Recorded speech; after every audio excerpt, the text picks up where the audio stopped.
think something was broken and then figured out it wasn't plugged in? Oh, yeah.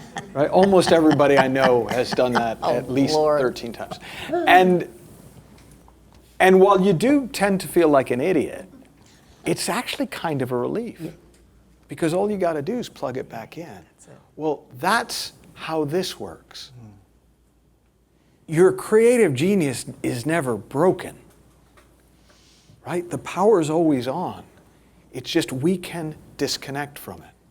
And if you realize that that's all that can ever happen, well, then you're never more than a moment away from plugging back in. You're never more than the thought of a 40 away from plugging back in. And I don't know if you've ever heard, there's a Woody Allen had a quote, 80% of success is showing up. Now, I'm not going to pretend I know what he meant, but in the context of this conversation, 80% is an underestimate. Right? The vast majority of success of expressing this creative genius, of harnessing this creative genius, is showing up to whatever it is. I didn't show up to my computer, so my creative genius couldn't either. Right? At first, Kathy didn't show up to the bat.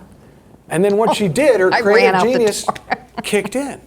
Right? Mark didn't show up to the teleseminar. But as soon as he did, boom, the ideas started coming. The possibilities started coming. The content started coming. The number one reason I see people get blocked creatively is because they've either unplugged for a minute, right? They've just disconnected, and or they just don't show up to it. I had a woman phone my radio show once.